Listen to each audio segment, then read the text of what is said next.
louange à notre Dieu, celui qui règne d'éternité en éternité, celui qui est assis sur le trône.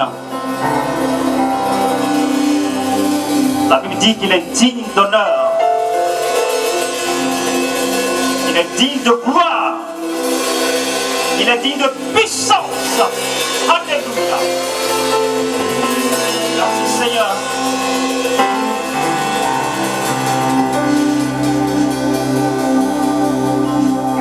Gloire et louange. Alléluia. Gloire et louange. Alléluia. Gloire et louange. Alléluia. Que Dieu soit glorifié. Alléluia. Gloire et louange. Alléluia. Oh oui, gloire et louange. Alléluia.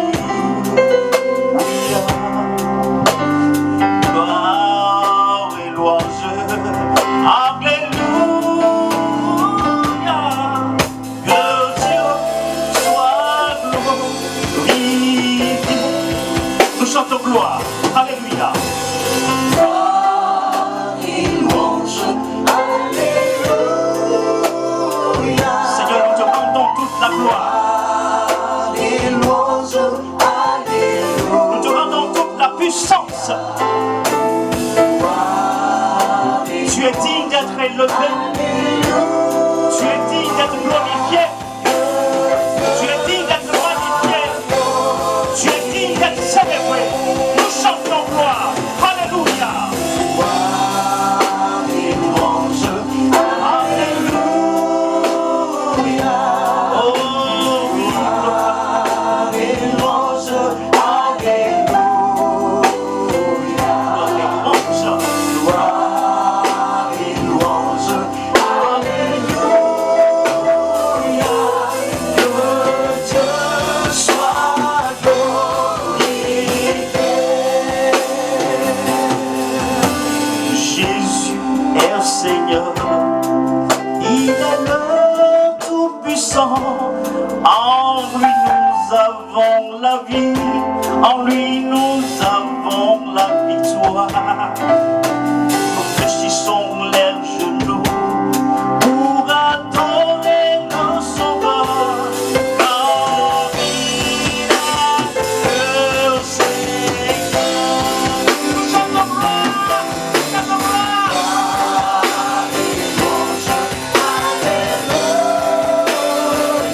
Gloire et honneur à son nom, Seigneur Jésus. Tu es digne de majesté, tu es digne d'honneur, tu es digne de gloire et de puissance. Reçois l'honneur, reçois la louange, reçois l'adoration. Alléluia. Que notre Dieu soit glorifié. Alléluia. Qu'il soit glorifié. Jésus-Christ de Nazareth. Qu'il soit magnifié. Qu'il soit magnifié.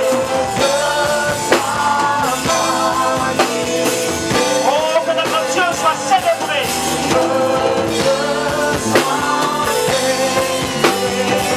Qu'il soit célébré. Alléluia.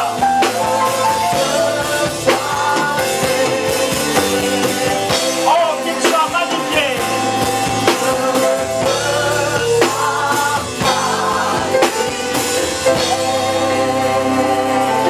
Alléluia. On acclame le Seigneur.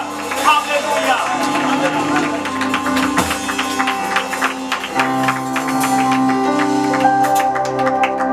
Veuillez vous asseoir, s'il vous plaît.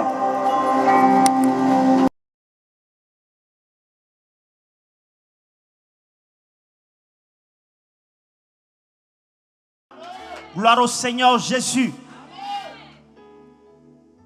Shalom, shalom, chers frères et sœurs dans le Seigneur.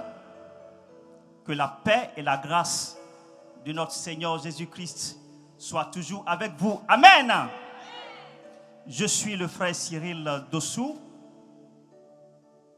chanteur de l'Éternel, musicien, membre du groupe de louanges Békim de la mission internationale Parole et Onction.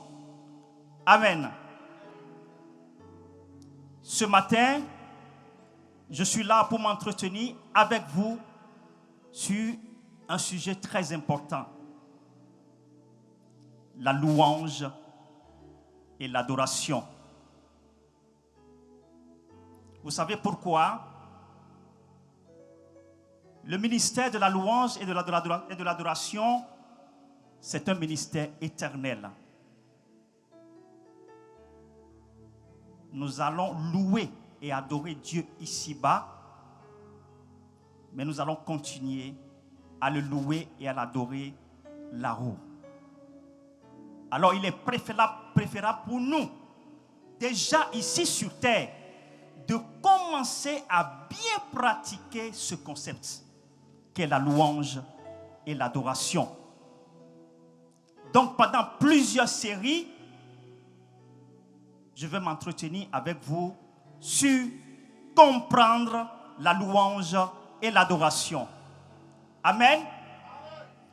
Mais avant de rentrer dans le vif du sujet, je voudrais dire merci. Merci à vous tous qui avez reçu nos invitations et avez répondu favorable. Merci à vous tous qui avez cliqué sur nos liens et qui êtes abonnés à nos différentes pages. Merci pour la confiance. Merci pour l'amitié. Merci pour le soutien et que le Seigneur vous bénisse. Je voudrais encore vous encourager à rester fidèles à nos différentes pages. Mais surtout, partagez autour de vous, avec vos amis, avec vos proches, avec vos familles. Partagez, ne soyez pas les seuls à savourer nos vidéos. Alléluia. Je peux vous promettre que moi et toute mon équipe, nous vous donnerons le meilleur parce que notre Dieu est un Dieu d'excellence. Amen. Est-ce que tu peux acclamer le Seigneur?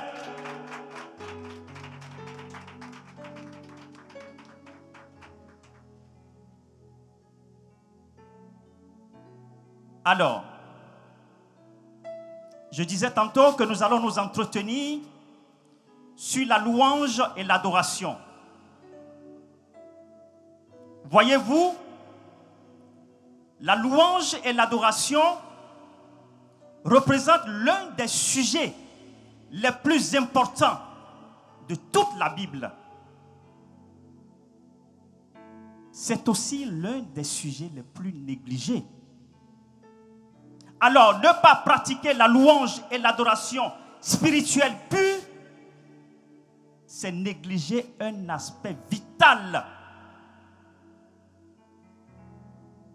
du but principal de notre appel en Christ. Alléluia. Depuis quelques années,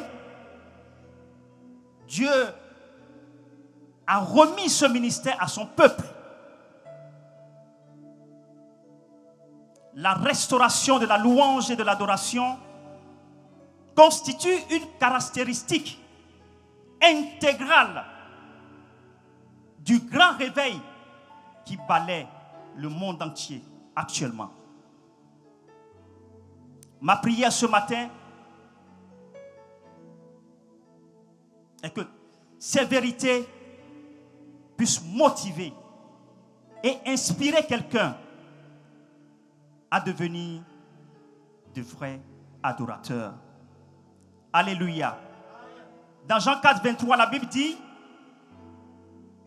les vrais adorateurs adoreront le Père en esprit et en vérité. Ce sont là les adorateurs que le Père recherche. Amen. Mais comment pouvons-nous devenir de vrais adorateurs? Comment pouvons-nous pratiquer la vraie louange, la vraie adoration, si nous ne comprenons pas ce que c'est que la louange et l'adoration? Est-ce que quelqu'un me comprend? Comment pouvons-nous devenir les adorateurs que Dieu recherche si nous ne comprenons pas ce que c'est que la louange et l'adoration? D'où le thème, le titre de notre première leçon, la nécessité de comprendre la louange et l'adoration. C'est une nécessité aujourd'hui de comprendre ce concept qu'est la louange et l'adoration. Il est impossible de pratiquer la louange spirituelle pure lorsque nous ne comprenons pas la louange et l'adoration. Alléluia.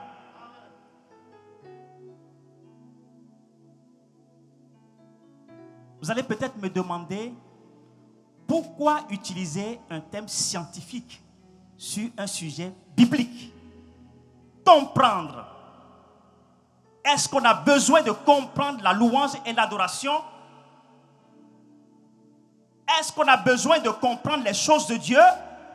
Ou bien on a juste besoin de recevoir la révélation et puis paf, on peut dire qu'on a compris?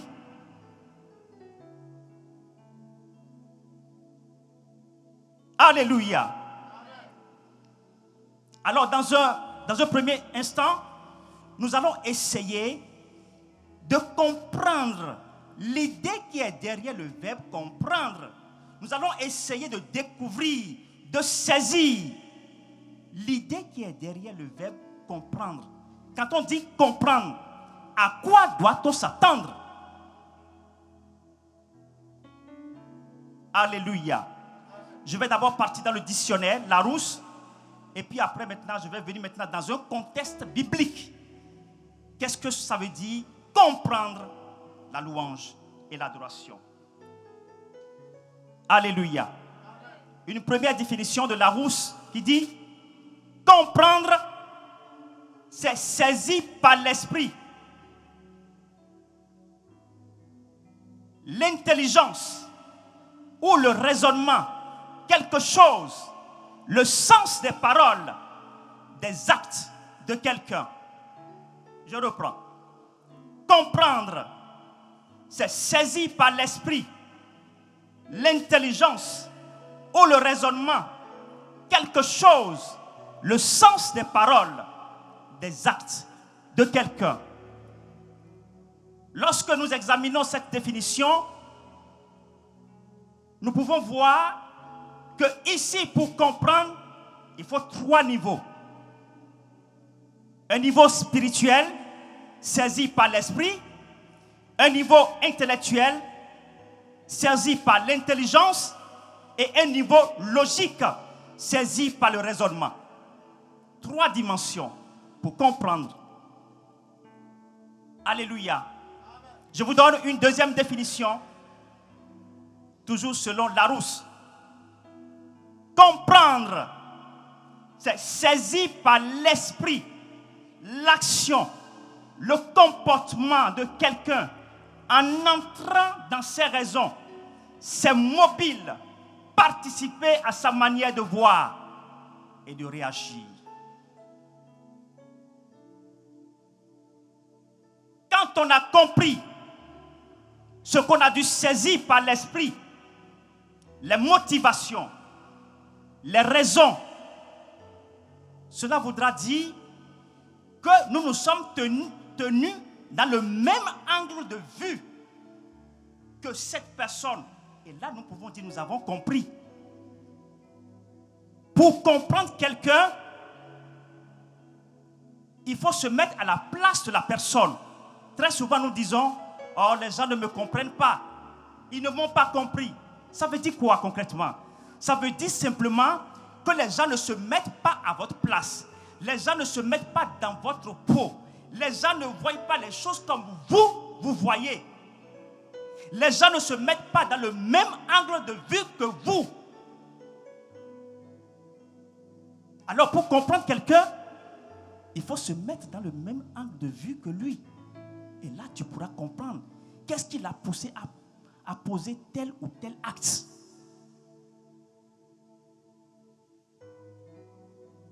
Alléluia. Maintenant, nous allons rentrer maintenant dans un contexte biblique pour découvrir, lorsqu'on dit comprendre la louange et l'adoration, qu'est-ce que cela voudra dire? Alors, comprendre la louange et l'adoration dans un contexte biblique revient à se lancer dans un processus visant premièrement à saisir par l'esprit notre esprit d'abord, et cela à l'aide de l'Esprit de Dieu, l'enseignement des Écritures. Saisir par l'esprit, ce n'est pas juste un acte intellectuel, mais c'est aussi une conviction intérieure. Ce n'est pas juste savoir le sens des mots, mais l'homme intérieur, par la puissance du Saint-Esprit, doit faire asseoir à l'intérieur de nous ces vérités. Tout ce qui est en nous doit percevoir la louange et l'adoration comme Dieu l'aperçoit. Alléluia. Donc ici, la première dimension, lorsqu'il s'agit de comprendre, c'est saisi par l'Esprit, bien sûr, à travers le Saint-Esprit de Dieu, le sens des Écritures. La deuxième dimension, lorsqu'il s'agit de comprendre, bien sûr, dans un contexte biblique, comprendre veut dire appréhender par l'intelligence ou la raison, le sens que les Écritures donnent à ce concept, c'est-à-dire la louange et l'adoration. Est-ce que quelqu'un me comprend? Appréhender par l'intelligence ou la raison. Oui, bien sûr, dans notre esprit. Mais on doit aussi comprendre avec notre tête. Notre intelligence. Alléluia. Notre intelligence aussi doit participer à la compréhension. Et là, on pourra dire qu'on a compris. Amen, amen. La troisième dimension, lorsqu'il s'agit de comprendre dans un contexte biblique, cela voudra dire que nous devons rentrer dans la manière de voir des hommes et des femmes de la Bible pour saisir les raisons, les mobiles qui les poussaient à agir et à réagir de telle manière toutes les fois qu'il s'agissait de la louange et de l'adoration. Vous suivez un peu? Enfin, pour comprendre la louange et l'adoration dans un contexte biblique, nous devons regarder la louange et l'adoration selon l'angle de vue de Dieu.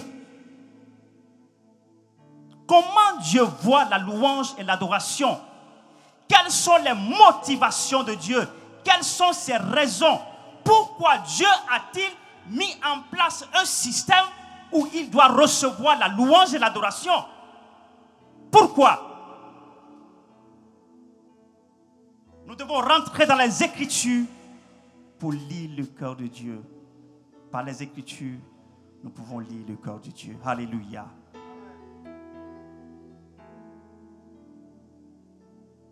Nous devons voir la louange et l'adoration selon que Dieu voit la louange et l'adoration.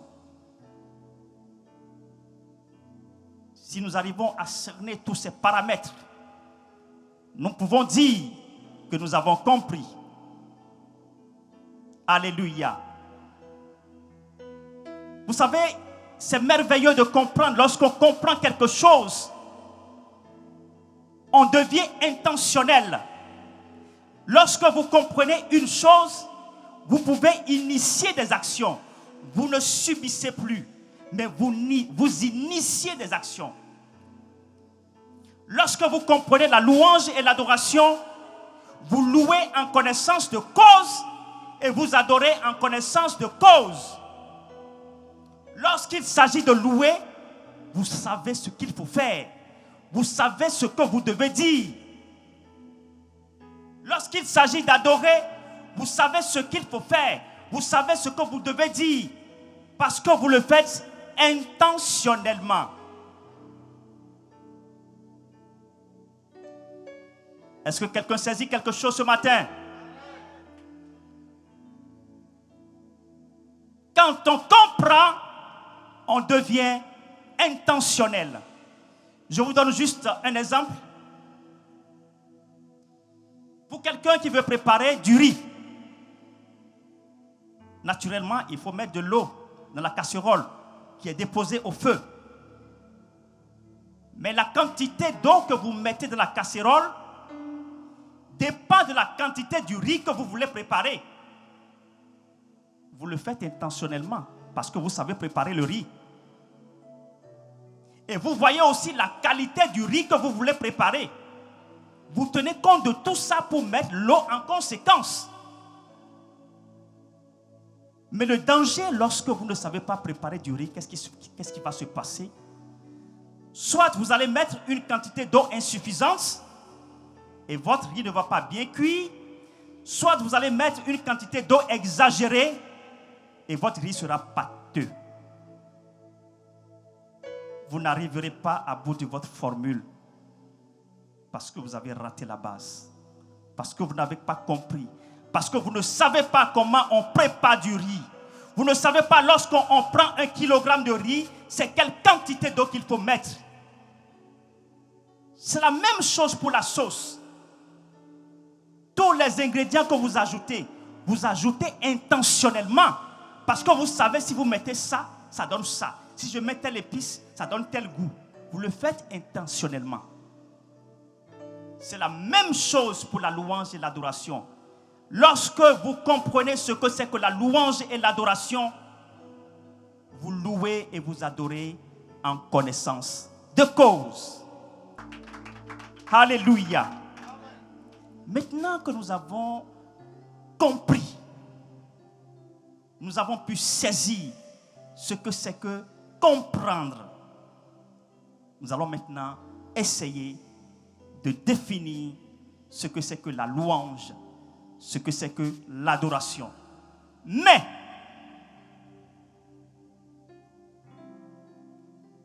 avant de vous donner des définitions sur la louange et l'adoration, j'aimerais quand même vous parler de ces idées exagérées, ces idées erronées, ces restrictions qui se sont bâties autour de la définition de la louange et de l'adoration.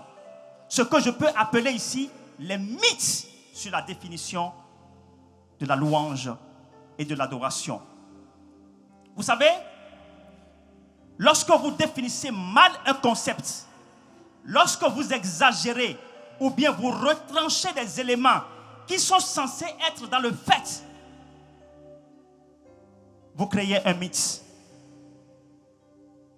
Et lorsque vous créez un mythe, il est impossible d'aboutir à un résultat escompté. C'est impossible. Lorsque vous définissez mal un concept biblique, vous ne pouvez pas avoir le résultat de la Bible. Parce que les choses de la Bible, pour avoir le résultat de la Bible, il faut les vivre comme la Bible.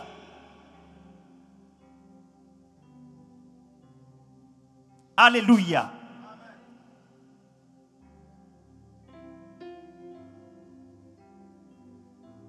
Il y a tellement de choses que nous avons ajoutées, ou bien des choses que nous avons retranchées à la définition de la louange et de l'adoration aujourd'hui.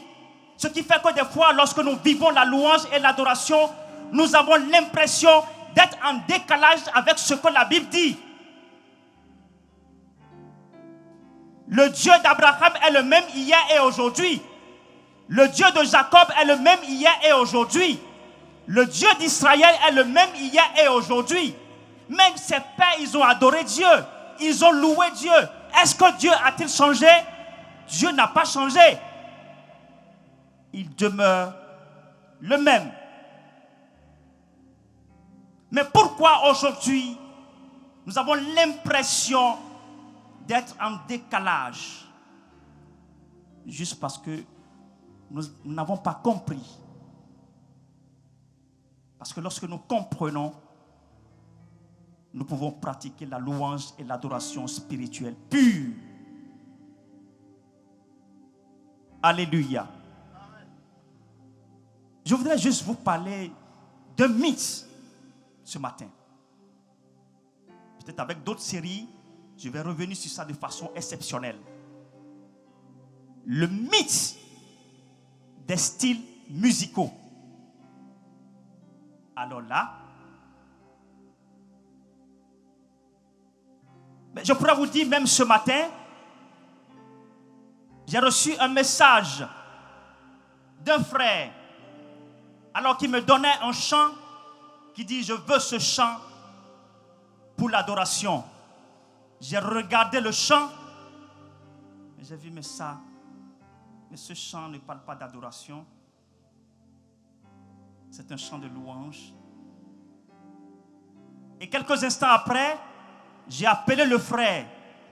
J'ai dit: le chant que tu as donné, mais ce n'est pas un chant d'adoration. Il faut voir le contenu. Amen, amen. Beaucoup pensent encore aujourd'hui que lorsqu'on parle de louange, lorsqu'on parle d'adoration, il s'agit d'un style de musique. Est-ce que vous me comprenez? Il y a des gens qui pensent que quand on dit louange, il s'agit d'un style de musique un peu plus vif. Et lorsqu'on parle d'adoration, il s'agit d'un style de musique un peu plus langoureux, un style lent.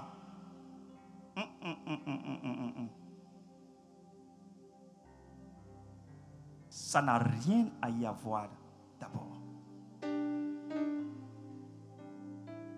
Lorsqu'on parle de louange, lorsqu'on parle d'adoration, le style de musique n'a rien à y avoir de façon basique. C'est vrai que la musique a toujours servi à la louange et à l'adoration, mais ce n'est pas la musique.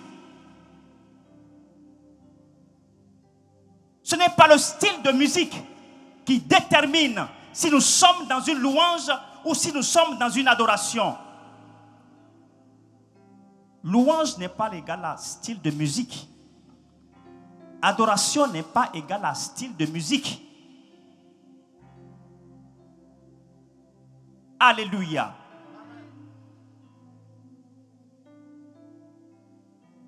C'est le contenu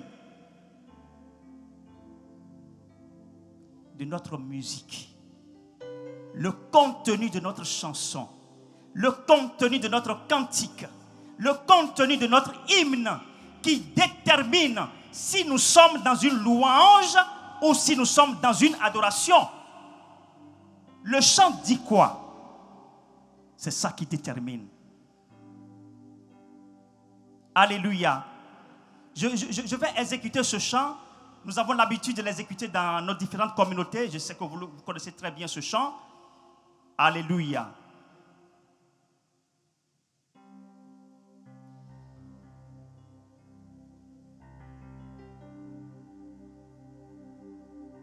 Alléluia.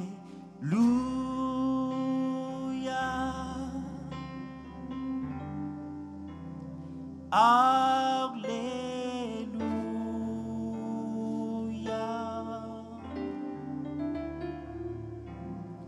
Alléluia.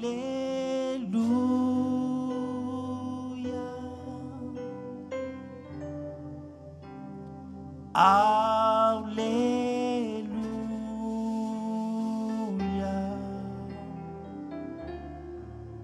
Vous connaissez bien le chant? Ok. Alors, si je vous pose la question de savoir de quoi s'agit-il ici? Est-ce qu'il s'agit d'une louange ou d'une adoration? Certains me diront adoration parce que le style est langoureux. Le style est lent. Mais d'autres me diront certainement louange parce qu'ils ont compris le sens du mot Alléluia. Est-ce que quelqu'un me saisit? Alléluia veut dire loué soit l'Éternel, loué soit le Seigneur. Le chant est bien langoureux, mais le chant parle bien de la louange.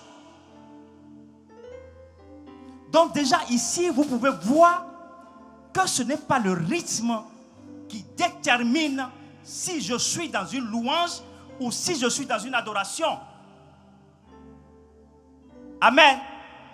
Par contre, le même chant, je peux le transformer en adoration. Juste en changeant les paroles. Je dis ceci par exemple. Tu es puissant. Tu es puissant.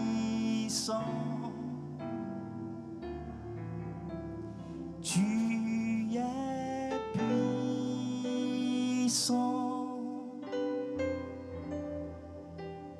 Tu es puissant.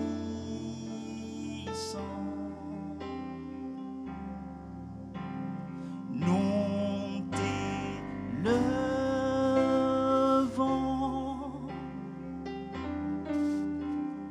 Nous t'élevons.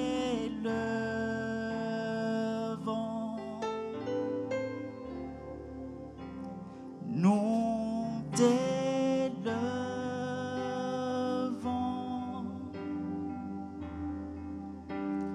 Nous t'élevons.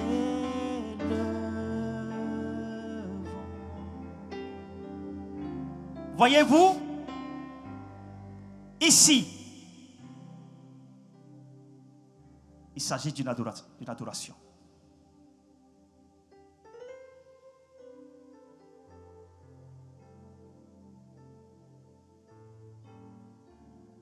Le même style que j'ai utilisé pour la louange, c'est le même style que j'ai utilisé pour l'adoration. Toujours pour vous dire que ce n'est pas le style de musique, ce n'est pas le rythme, ce n'est pas le tempo qui détermine si nous sommes dans une louange ou si nous sommes dans une adoration. C'est le contenu. Alléluia. Maintenant, à présent, nous allons essayer de comprendre. Nous allons essayer de définir qu'est-ce que c'est que la louange. Quand on entend le mot louange, qu'est-ce que ça veut dire?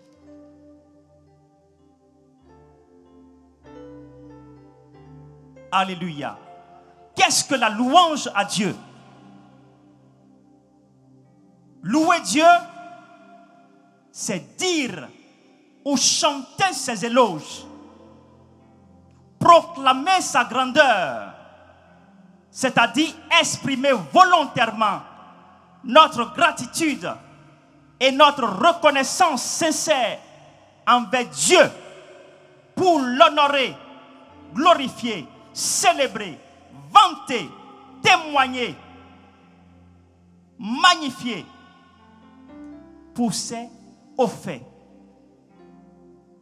pour ce qu'il a fait pour nous, pour ce qu'il a fait de nous en Christ et pour ce qu'il est. Alléluia. Nous louons Dieu pour ses bienfaits. Nous louons Dieu pour ses hauts faits.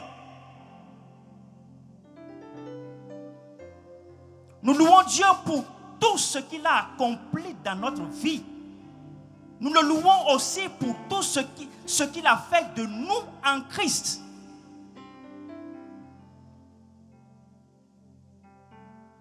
Alléluia. La louange peut être en parole ou en acte. Lorsque nous venons dans la présence du Seigneur, nous ne venons pas seulement avec des chants. Ces chants qui sont le fruit de nos lèvres. Mais nous venons aussi avec des offrandes. Nous venons aussi avec nos dîmes. Nous venons aussi avec des dons. Nous venons aussi avec des libéralités. Tout ça sont des expressions de louange. Donc juste pour vous dire que la louange n'est pas que chanter.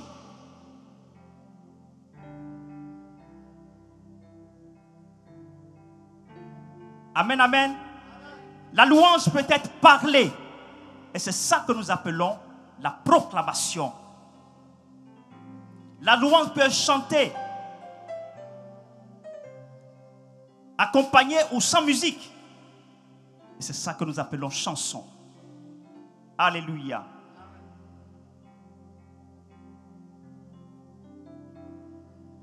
Voilà ce que c'est que la louange. Je pourrais dire, voilà un peu, je vais dire une définition un peu classique. Alors, je vais vous donner une définition terre à terre de la louange. Je dis, la louange est l'expression des sentiments que les actions de Dieu ont provoqués envers nous et autour de nous. La louange est une expression. Lorsque Dieu fait quelque chose, cela crée en nous des sentiments. Cela crée en nous des émotions. Et lorsque nous venons dans sa présence, nous déversons nos émotions. Dieu peut l'avoir fait dans notre vie, mais il peut l'avoir fait aussi dans la vie d'un proche, dans la vie de l'église, dans la vie d'un frère, dans la vie d'une sœur. Nous ne louons pas Dieu seulement pour ce qu'il a fait pour nous. Ce serait trop égoïste. Lorsque Dieu fait dans la vie du frère ou de la sœur, c'est aussi une raison pour nous de lui dire merci. Merci. Alléluia. Une deuxième définition terre à terre. La louange est l'ensemble des différentes manières dont nous nous exprimons face aux bienfaits de Dieu. Alléluia.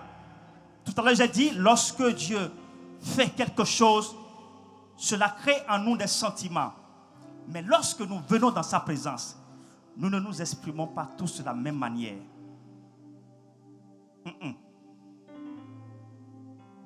Vous pouvez remarquer dans nos cultes, pendant que nous sommes en train de louer, d'adorer le Dieu très haut, certains sont debout, les mains levées, d'autres sont agenouillés, d'autres sont prosternés face contre terre, d'autres sont assis. Ah oui, assis. Mais cela ne veut pas dire qu'ils sont passifs. Ça peut être aussi l'expression de leur louange.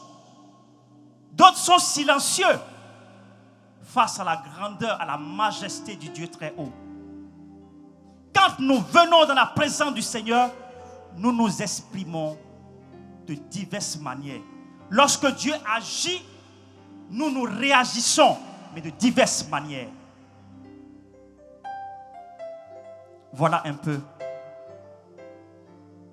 ce que nous pouvons appeler louange. Alléluia. Maintenant, qu'est-ce que c'est que l'adoration? Pour terminer.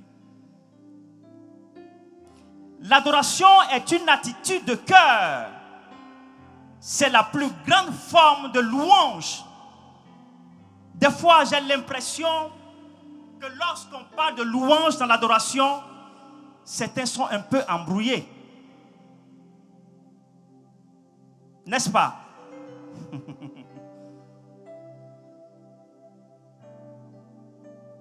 L'adoration est la plus grande forme de louange. Parce que ce soit dans la louange ou dans l'adoration, nous faisons des éloges. La différence est quoi? Dans la louange, nous faisons des éloges à Dieu pour ce qu'il a fait. Tandis que dans l'adoration, nous faisons des éloges à Dieu pour ce qu'il est. Donc dans les deux cas, il y a louange, il y a éloge. Amen, amen. Donc l'adoration est une attitude de cœur. C'est la plus grande forme de louange. Adorer Dieu, c'est lui attribuer la valeur suprême, car lui seul est absolument digne. Psaume 96, versets 7 à 8. C'est adorer Dieu, c'est s'approcher de Dieu avec un sentiment de profonde crainte, rempli d'admiration. C'est avoir un sentiment de respect envers Dieu.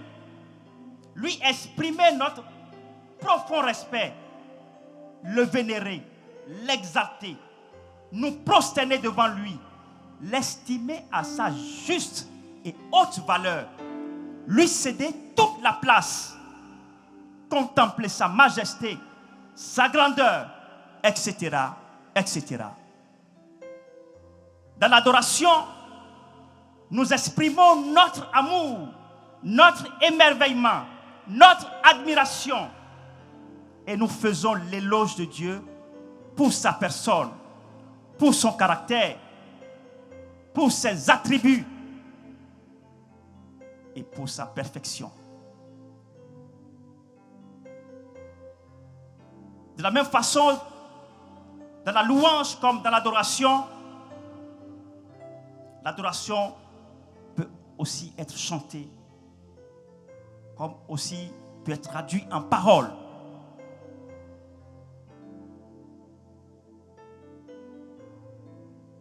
Mais je voudrais ajouter ceci. Sans un amour véritable pour Dieu, il n'y a pas d'adoration. Ça, c'est encore un autre thème que nous aurons à échanger dessus. Chers frères et sœurs, voilà ce que je voudrais partager avec vous ce matin. J'espère que vous avez pu saisir quelque chose. J'espère que vous avez pu comprendre quelque chose. J'espère que quelqu'un est motivé. J'espère que quelqu'un est inspiré à rechercher la vraie adoration et à devenir de vrais adorateurs que Dieu recherche. Je vous remercie et je vous dis à bientôt pour notre prochaine série. Que Dieu vous bénisse. Amen.